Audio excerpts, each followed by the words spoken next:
السلام عليكم. اليوم في الرباط العاصمة ديال المملكة المغربية انعقد واحد اللقاء غريب من نوعه في إحدى الفنادق الكبرى وبشكل مغلق. أنا شفت واحد شريط فيديو قصير وصلني فيه يعني 12 أو 14 شخص، يعني تقريبا قد الأشخاص اللي أو نص الأشخاص اللي كان في المنصة كاينة مع الجمهور. هاد اللقاء داروا مركز تكوين. هذا المركز اللي معروف في مصر واللي تأسس في 2024 ودار المؤتمر التأسيسي ديالو في ماي من ذلك العام 2024، وكان من المؤسسين الذين أطلقوا هذه المبادرة مجموعة من العلمانيين والملحدين على رأسهم هذاك الصحفي إبراهيم عيسى المصري اللي معروف سابقا ببرامج ديالو اللي كتهاجم الاسلام والمسلمين في قناه الحره الامريكيه. وكان منهم ايضا روائي يوسف زيدان المعروف ايضا بمواقفه، واللي قال فيما بعد بانه قدم استقالته. وكان طبعا هذاك المصري اسلام بحيري، وكان فراس السواح هذاك السوري اللي كيدير راسو خبير في الاديان، ومجموعه من الاشخاص، يعني واحد النفر اللي هما يشبه بعضهم بعضا. هذا الملتقى كيدار في المغرب لاول مره، كيدار في المغرب، والهدف من هذا الشيء كله هو تحويل المغرب الى منصه الاطلاق المشروع الالحادي والعلماني من ارض المملكه. علاش؟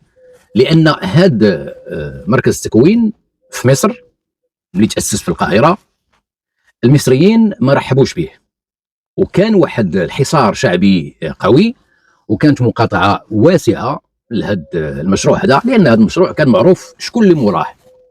يعني موراه دولة من الدول العربية اللي هي ذات أموال واللي كتدعم هذه المشاريع، يعني بكل صراحة كتدعم هذه المشاريع وكتدعم هذا مركز تكوين اللي بغاتو يكون واحد يعني مشروع لإفساد الإسلام من الداخل ولنشر الإلحاد. جاو للمغرب وحضر العراب ديال هذا المركز اللي هو إبراهيم عيسى، جا للمغرب وهو اللي يشرف على تنظيم هذا الملتقى هذا. والهدف ديالو هو ربما يديروا واحد الفرع، او ربما ينقلوا المركز الرئيسي في القاهره نظرا للمقاطعه الشعبيه ينقلوه لهنايا. وحنا عندنا تجارب سابقه، مثلا مؤسسات مؤمنون بلا حدود اللي كان عندها نفس الممول واللي كان عندها نفس الاهداف، انما مؤسسه مؤمنون بلا حدود كانت شويه يعني شويه راقيه على هذا المركز هذا، لانها اشتغلت في نشر الكتب والمؤلفات طبعا اللي عندها صبغه خاصه، واستقطاب واحد الفئات من المثقفين المغاربه ابتعدوا عن هذه المؤسسه. وكان منهم عبد ربه اللي شارك معهم بعض الانشطه في البدايات الاولى لمعرفه التوجهات، وفي الاخير يعني بعض المثقفين المغاربه بان لهم التوجه فين كاين وبداو ينسحبوا، وان كان بقاو بعض الناس في داخل هذه المؤسسه التي اغلقت فيما بعد يقال بسبب يعني ان الممولين لم يعودوا متحمسين لهذا المشروع. ولكن هذا التكوين هو يعني واحد النموذج اللي هو ابسط من مؤسسه مؤمن بلا حدود، بحيث انه خلافا لهذه المؤسسه اللي كما قلت كانت راقيه وتعتمد على المنشورات والندوات، وفي جميع الاحوال كانت لديها بعض الاشياء اللي مهمه، وكانت كدير حوارات حقيقه اللي يعني ذات اهميه وكتجيب احيانا ناس مختلفين.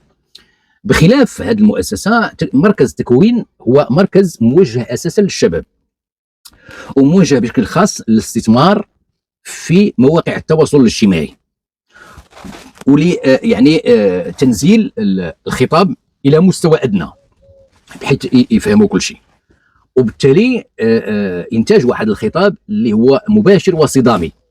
ما فيش الالتفاف بحال اللي كانت كدير مؤسسه مؤمن بلا حدود. يعني كنلقاو ابحاث اكاديميه، اطروحات يعني تنشر، وخاصه اطروحات التوانسه اللي معروفون ب عدد منهم بواحد التوجه معين اللي كيدعموا هذاك العلماني، راي الالحاد والعلمانيه في تونس، عبد المجيد الشرفي. ولكن هاد الابحاث وهاد الدراسات اللي كتنشر يعني كانت كتطلب واحد المستوى معين عند القارئ باش يمكن يتعامل مع هاد الاصدارات. انما مركز تكوين شيء مختلف. مركز تكوين هو مركز اكثر هبوطا في الخطاب، واكثر مباشره واصطداميه، واكثر جرأه على يعني انتقاد الاسلام والهجوم على الثوابت. دابا السؤال اللي هو خصو يتطرح هو علاش المغرب؟ اولا من بعد هذا المركز ما تاسس في القاهره كما قلت، تعرض للهجوم والانتقاد، وكانت حمله قويه في 2024، يعني بعد اسابيع فقط على ذاك المؤتمر التاسيسي اللي داروه في فندق فاخر في القاهره. وكانت حمله منظمه، وكان واحد الهاشتاغ اللي داروه المصريين لمحاصره هذا المركز. ونظرا لان المجتمع المصري في الحقيقه مجتمع حي، لان هذا المجتمع اللي رفض التطبيع مع الكيان المغتصب لمده تصل الى 50 سنه تقريبا، يعني نصف قرن تقريبا. والمجتمع المصري عاصي على التطبيع، يعني طيله 50 سنه هو عاصي عن التطبيع، ولو ان يعني النظام سبق له يعني دار اتفاقيه، كاينه اتفاقيه موجوده بين الكيان وبين مصر منذ 1978، هي اتفاقيه كامب ديفيد. مع ذلك الشعب المصري ظل يقاوم شعبيا هذا التطبيع. والان يعني ملي كيشوف مركز التكوين كيدار وكيتعرف على الاهداف ديالو، كيقرر ايضا مقاطعه هذا المركز، لانه كيعرف بانه مركز خبيث لا يقل خطوره على المجتمع المصري وهويته، لا يقل خطوره عن كامب ديفيد. فهادو اذا ملي حوصروا في مصر قرروا الانتقال الى المغرب. ربما بان لهم بان المغرب اصبح بيئه ملائمه لنشر مثل هذه الافكار. يبدو هذا هو الظاهر، لانه بالنسبه لهم يعني كيشوفوا اصوات ديال المطبعين، اصوات الان ترحب بالكيان. كيشوفوا يعني خلال التجربه ديال السنتين ان كاين ناس يهاجمون الفلسطينيين ويقولون كاع باننا نحن لسنا فلسطينيين، كانوا كيهاجموا يعني الناس اللي كانوا كيدافعوا على الارض طيله عامين، ولم تؤثر فيهم اعمال التقتيل والدماء والتشريد والتجويع وقتل الاجنه الى اخره، ومع ذلك كانوا كيتشفاو في الحركات الفلسطينيه. اذا هاد الناس ديال مركز التكوين كيشوفوا ربما بان البيئه مناسبه لهم يجوا للمغرب، طالما ان مجموعه من الثوابت في المغرب بدات تخرق، ويعني كيشوفوا ما كاين لا ناهي ولا منتهي. اذا المغرب بالنسبه لهم يعني بيئه طبيعيه انهم يجيوا ليه ويديروا واحد المنصه او ينقلوا المركز الام الرئيسي من القاهره الى الرباط، وانذاك غادي نبداو في يعني ترويج هذيك السموم ديالهم في المجتمع المغربي. هذا الشيء يعني في الحقيقه خطير ويتطلب نوع من اليقظه من طرف المواطنين ومن طرف المثقفين، لانه من العيب في الحقيقه ان المثقفين بقوا ساكتين. يعني حقيقه الامر ان المثقف في المغرب انسحب من الساحه. يعني عيب ان مركز بحال هذا معروف على نطاق واسع، عنده تمويل ضخم وعنده مشروع كيقول بانه عنده مشروع فكري، مشروع ديني الى اخره، ولكن المثقف المغربي ما كيتفاعلش مع هاد الاحداث. واش المثقف ما بقاتش كتعنيه قضيه الثقافه والفكر في المغرب، ما بقاش مهتم بالهويه المغربيه، ما بقاش مهتم بالثقافه والحضاره المغربيتين. خص المثقف في الحقيقه ينوض ويجهر برايه، يتكلم ويكتب ويناضل من اجل يعني الدفاع عن القناعات ديالو. الى عنده قناعات معينه خصو يخوض غمار هذه المواجهه، لان هذوك داخلين في مواجهه، داخلين في معركه، وهم لا يخفون بانهم داخلين في معركه. فاذا علاش هاد الالاف ديال المثقفين المغاربه ساكتين؟ شنو اللي يجعلهم يسكتوا؟ واش هذا عدم اهتمام ديالهم بهذا الشيء، او لان بعض الناس منهم طامعين في هذا المركز غدا طامعين في امواله بطبيعه الحال؟ كاين اشكالات في الحقيقه يعني تطرح لان المثقف المغربي بحقيقه الامر اصبح يعيش داخل واحد المعتقل داروه في دماغه، ولا عايش مطمئن من دون صراع. المثقف ما بقاش باغي الصدام، والمثقف اللي ما كيبغيش الصدام وما كيدخلش في المعارك هذا طبعا لا يستحق ان يكون مثقفا. المثقف الحقيقي هو اللي خصو يكون جريء ويدافع عن الهويه الوطنيه ديالو وعلى الهويه ديال الدوله والثوابت ديال الدوله والمجتمع. ولكن هذا الصمت في الحقيقه صمت خطير، لانه سوف تترتب عنه اشياء اخطر واخطر بكثير وكثير. هذا المركز الاخوان اللي ما كيعرفوش جيدا، هذا المركز هو مركز كيقول بانه اسس من اجل خلق حوار فكري والقيام بواحد المراجعه للمسلمات والثوابت. الحوار الفكري ومراجعه الثوابت والمسلمات، بمعنى المسلمات الدينيه ديال الاسلام، لان هادو فاش كيتكلموا في الدين، يشوهون القرآن الكريم، يهاجمون السنة النبوية، يهاجمون النبي صلى الله عليه وسلم يعني بشخصه الشريف، يهاجمون الصحابة، يطعنون في كل شيء، كل ما يبدر إلى دينك وله صلة بالإسلام فهم يهاجمونه هجوما لاذعا. ولكن هما كيقولوا بانهم كيبغاو يديروا الحوار الفكري. احنا من 2024 الى اليوم ما شفناش الحوار الفكري، وهذا اللي سجلوه مجموعه من النخب في مصر اللي اخذوا المركز عليه. يقولوا بان المركز طالما كيرفع شعار ديال الحوار الفكري اذا خصو يدير مناظرات، وهذا الشيء علاش حصل الصراع في مصر اولا، لان النخبه المثقفه رفضت هذا المشروع لان ما كاينش حوار فكري. هذا مشروع دار باش الناس يتكلموا غير هما هذوك الملاحده ودوك العلمانيين، ويخاطبوا الجمهور الاوسع اللي هو الشباب في مواقع التواصل الاجتماعي. وعنده برامج كثيره، عنده برامج في مواقع التواصل الاجتماعي، عنده صفحات في اليوتيوب، قنوات، عنده صفحه في الانترنت، عنده صفحات حسابات في مواقع التواصل الاجتماعي، وكينشر هذه الافكار. ولكن لحد الان هو ما دار حتى شي خطوه باش يدعي الى مناظره، باش يدعي الى حوار، باش يحاور المثقفين والمفكرين في العالم العربي.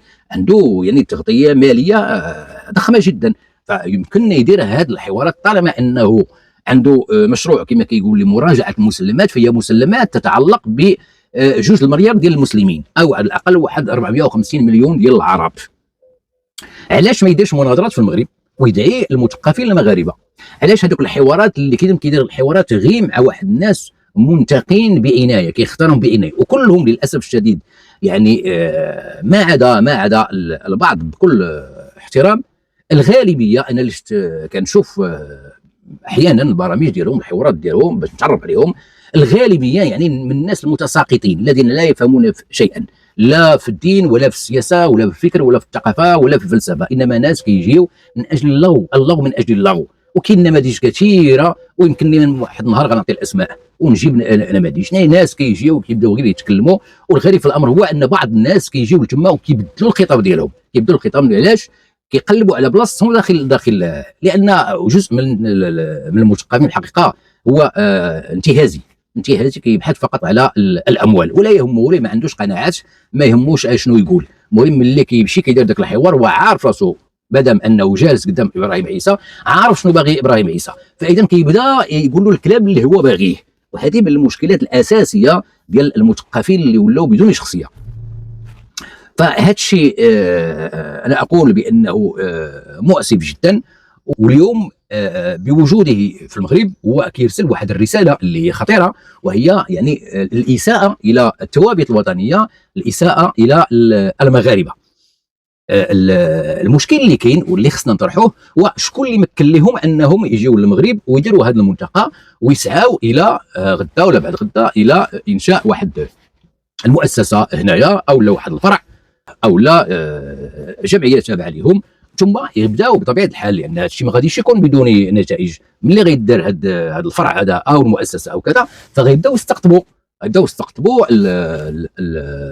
يعني اشباه المثقفين وغيبداو يديروا انشطه ويجيبوا الشباب والشابات باش يغريوهم، لان غيديروا داك هو بحق عمل بحال العمل التنصيري، وكيكون سري، ولكن يعني مغلف بواحد الاغلفه يعني اما ثقافيه اما خيريه في الغالب. هادو عندهم واحد الغطاء، كذلك عنده واحد الغطاء فكري ثقافي الى اخره، ولكن بداخله واحد الدعوه لا تقل خطوره عن التنصير. وانا اللي كنتساءل يعني مادام في المغرب احنا يعني الدوله ترفض التنصير، لماذا يعني لا ترفض واش التنصير يقل خطورة على هذا الفكر الغريب والفكر الإلحادي؟ لأن الهدف ديال التنصير هو إدخال الناس إلى النصرانية، والهدف ديال هذه المشاريع هو إدخال الناس إلى الإلحاد.